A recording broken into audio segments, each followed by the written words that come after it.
Greetings Exiles, BullShifter here, back with another PS4 Path of Exile Beginner's Guide. Today I just wanted to briefly touch on the trade market to kind of help you refine your searches, have a bit of an easier time potentially finding items that you would need on the trade market to help your build out, help you progress through the game. Just an overall brief explanation on how to have an easier time finding items and what you may want to price some of your items at. Today's video is going to be a bit shorter as I do have a much longer video planned for tomorrow based on the Immortal Syndicate.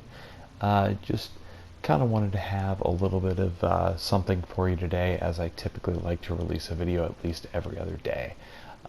So let's go ahead and take a look at the trade market.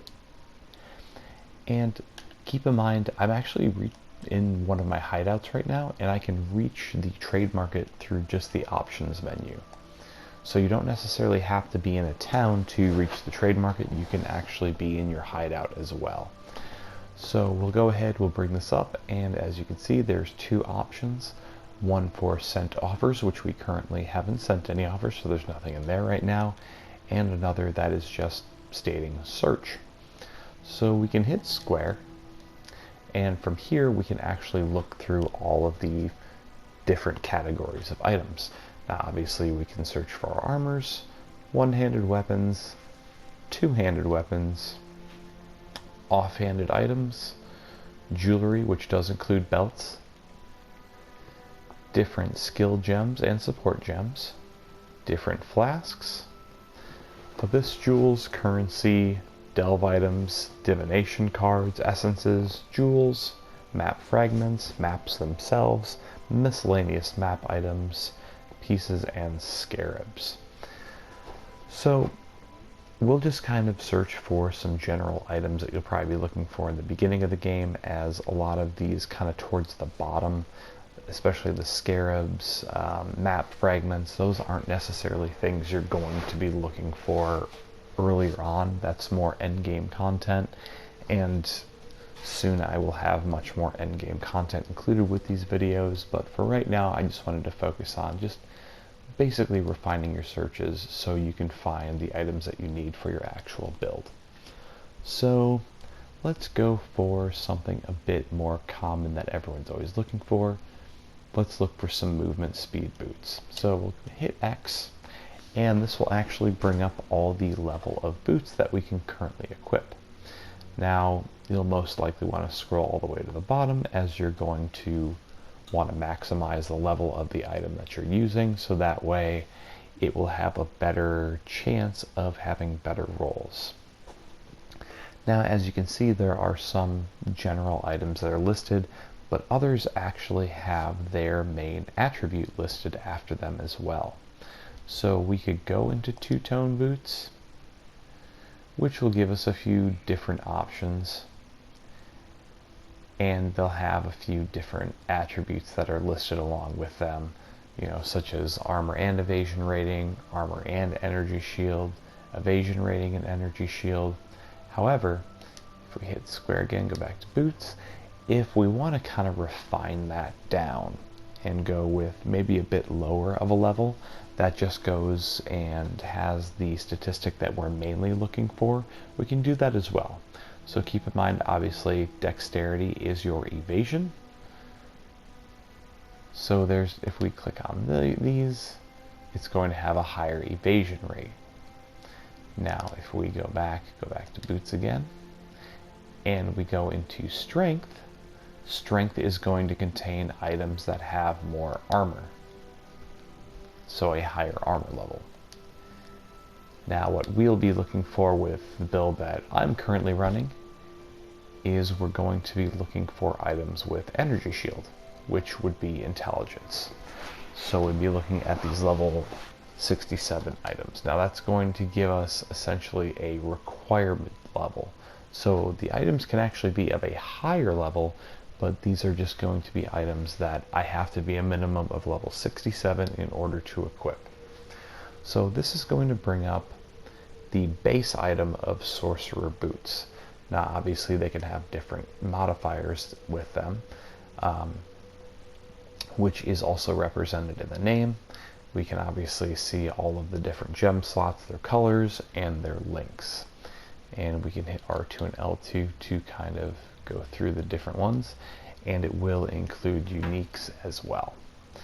Now, in order to kind of refine our search, we want to highlight items, which, as you can see from the bar underneath, if you hold L3 and left on the D-pad at the same time, it's going to bring up your actual keypad, in which you can type in keywords that it will highlight items that contain all of those keywords. So one thing we're going to want to look for is movement speed. So it actually may be better to use the word movement speed, as if we use just speed, it can also give us attack and cast speed as well, potentially with items. So we'll do movement, and let's see, what would be another good stat to have? Let's look for some resistances. So we'll type in resist, and maybe we want to add a little extra energy shield on there, so we will also type in energy. And if we hit R2 and use those highlighted items, it's actually going to highlight items within the shop that contain all three of those terms. So unfortunately it doesn't get rid of those other items, but it will put that yellow box around all the items that actually match the three highlighted terms that we have within there. So obviously the more refined you want your item, the more highlighted terms you'll want to put in there, so you'll have more of the exact item that you're looking for. So as you can see, this item has movement speed, resists, and see, now this is one of the things I actually don't like about how this works, is I typed in energy, hoping that I would get a +2 energy shield as one of the actual modifiers on the item itself. But since the item actually has energy shield on it in general, anywhere, because it's at the top, since it's based off of intelligence, it's actually kind of a useless highlighted item in this instance, because literally every item here has energy shield. Now, one spot where that's actually a bit more annoying is, say I'm looking for something with chaos resistance. If I type in the word chaos, since this person has chaos orbs for their asking price, it will also highlight that item because chaos is somewhere in the description itself. But anyways, as you can see, we've refined our search here. So now it's only showing us items essentially with this. As I said, the energy is kind of a wasted one, but movement and resist. But let's go and hit L3 and left once again. And unfortunately, it won't copy those over, but it will show what you currently have. Let's go with movement. Let's say we need fire resist.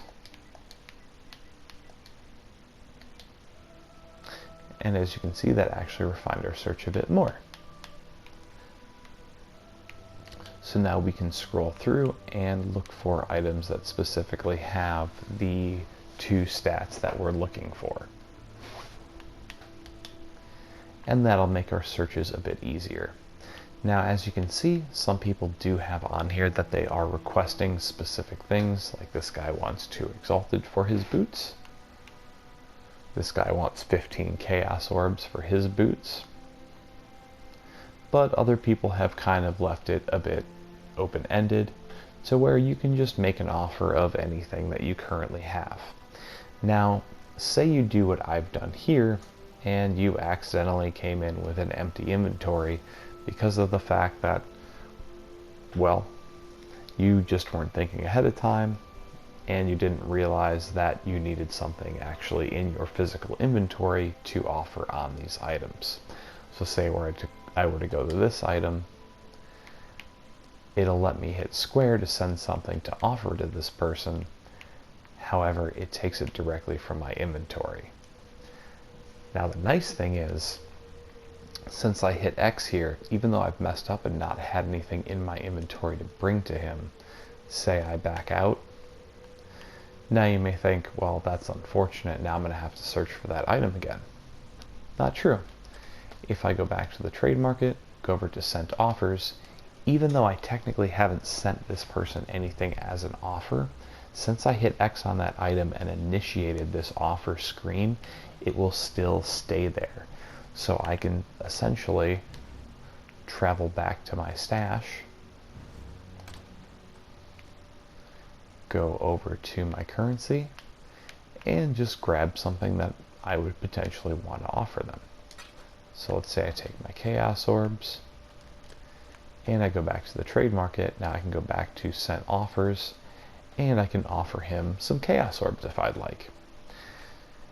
Now, typically you're going to want to unstack these items, as you're not always going to want to offer your full stack, which we haven't covered it yet. Most of you probably know how to do this, but just for argument's sake, for those who may not, if you hit circle, you can choose the amount that you want to unstack.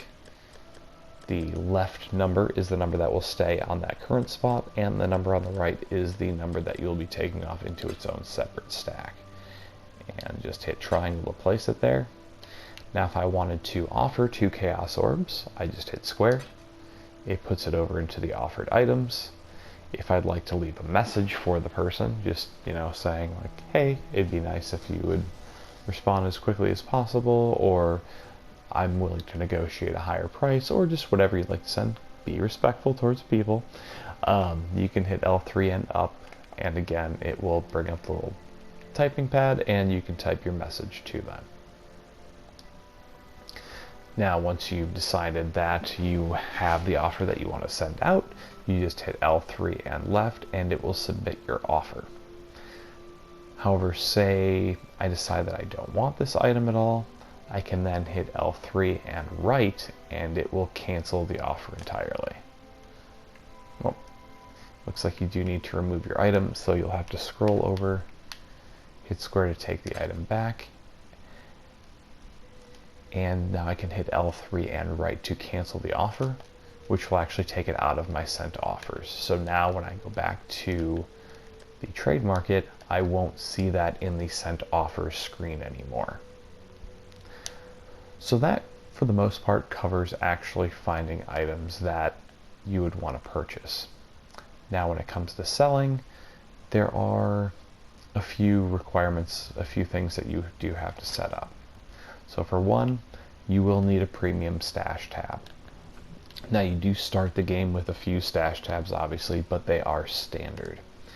Now, the cheapest way to go about doing this, and you do have to pay real life money in order to have a premium stash tab, you can go to microtransactions, obviously go to stash tabs. Now, you can purchase a premium stash tab on its own. 40 points is the equivalent to $4. Or what you could do in your cheapest option would be to just upgrade one of your current stash tabs to a premium stash tab for 15 points, or the equivalent to $1.50.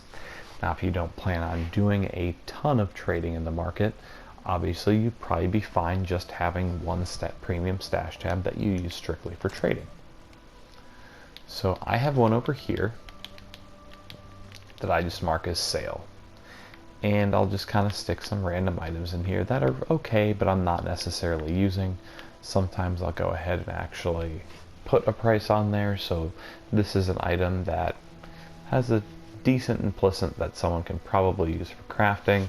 And typically, if I don't really know specifically a value I want to put on something, I'll just throw a Chaos Orb or two. There are multiple ways to kind of figure out the value of your items. One is obviously you can go online, and there are a lot of resources online to help you figure out typically what items similar to yours are selling for. And likewise, you can actually go to the trade market, use that search feature to find an item similar to yours, and see what other people may be listing that item for if they are putting a listing price on it. Now, the requirements for making your premium stash tab a sale tab, you don't need to name it like I have here, but if you hit R3, there's that little checkbox next to public. And if you hit R3 from this screen, you can toggle that on and off. You want it to be public. Public means that it's actually available for the public to see within the trade market. and then just hit X to save changes. So that's what will actually allow people to see your items and be able to put bids in on your items. Now keep in mind, if you do set a price on your item and someone offers that price, it does not automatically accept. You still have to go through and manually accept that offer. Now if you want to set a specific price that you want for an item, you can hover over it, hit X, and it says set item note. And it'll bring up this screen to where you can choose any of the in-game currencies and set how many of those currencies you would like for your item. So something I would recommend, as nice as it would be to get the maximum amount of currency for an item, you have to be realistic with it. So say you do find a pretty solid item early on in the game, doesn't have a high level requirement, but it has some nice stats, like say, you're in the first 20 levels of the game and you find some boots with some movement speed and a couple of other nice stats. You have to take into consideration the fact that even though you covet this item and you think this item is very good, once you outlevel it, you're still going to be selling that item to someone who's probably around that same level 20 range, and they're not going to spend an exalted orb on that item. They may spend a chaos orb, but more than likely you're probably going to have to charge a bit less than that for it even. So maybe a couple orbs of fusing, or just some early game currency that that person realistically will have. Because essentially all that you're really doing by listing an item for much more than it's worth or much more than someone's going to give for it is you're just clogging up the marketplace. So keep your requests, realistic. Or if you're just not sure, you can always just have the item in one of these public stash tabs and let people offer on it. Now, if you do want to set a price, as I said, hover over it, hit X. It'll let you go through these different options. You can scroll through whichever one you would like. If you hit right or left on the D-pad, it'll go up by 10, and up and down will go up by singular numbers. So say we want to set this for 1 Chaos Orb. We just go down to Chaos Orb with the right stick, leave it set as 1 with the D-pad, and hit X. And we are now asking for 1 Chaos Orb for this belt. And now when people see that in the actual trade market, they will see that we are requesting 1 Chaos Orb for it. And typically if you have a specific currency that you're requesting for that item, people are more than likely going to offer you something close to that at least. So that way, they want your item and they're going to hope that you accept their offer. Now the last thing I wanted to cover was, obviously, as I mentioned, you have to accept someone's offer once they make that offer. Now a problem with that is, obviously, you have to be online. And on the other end of that spectrum, if you're offering for items, you don't really want to be offering for items if it's something you want soon to someone who's not online. So when you're in the trade market and you go to your search, from this screen you can hit R3 to toggle if you want to search for online users only, to maximize your chance that you can get a quick trade done, as opposed to sending an offer and potentially offering something for an item for someone who hasn't been online for 3 days. So that's something to keep in mind as well. But that essentially covers what I wanted to go over with the trade market. It's a really nice tool to have. It's not the most intuitive thing. Like I said, I do have a couple of qualms with it and how general it is, but it gets the job done, and at some point in the game you probably will want to trade for some items as opposed to strictly crafting, just because crafting can be a lot more expensive in the long run, and it's not necessarily the most efficient ways to get items early and mid-game. It is a little better to just maybe throw away 1 Chaos Orb for an item that helps your build out, to a really high extent and helps you get past some content, so that way you can loot some better items later on. So, as I mentioned, I'll have a more content-filled video tomorrow, covering the syndicate, which is something I've been working on doing quite a bit of research on for a while now. So I hope to have that video up tomorrow. As always, thank you guys so much for checking out the channel. I really appreciate you watching this video. Hope you learned something. Hopefully you found it useful. I know some people have strayed away from the trade market, so hopefully this makes you feel a little bit more comfortable with using that trade market and answers any potential questions you may have had about it, or at least gives you a good first impression of the trade market itself. So we'll conclude the video there. Just wanted to remind everyone that starting next Monday, I will start streaming here on YouTube. I will be streaming every Monday, Wednesday, and Friday, a new character, just doing a fresh walkthrough of the game, answering any relevant questions to what is currently going on during the stream and that stream. I won't necessarily be answering questions about other people's builds, just because I do want to get through some content in that stream to answer any potential questions in the moment. However, on that subject, if you do want to ask myself or anyone in the community questions about builds or anything else, I have opened a Discord channel. If you check out any of my other videos or the actual page description, I've included the link there. The link should be in this video sometime tomorrow. I will go ahead and add that as well. Feel free to join the Discord channel to ask questions in the general chat to myself or any of your fellow community members, or feel free to use the voice chat to group up with people and have some fun, meet some people to play Path of Exile with. I also will be linking my Twitch gamertag in there as well.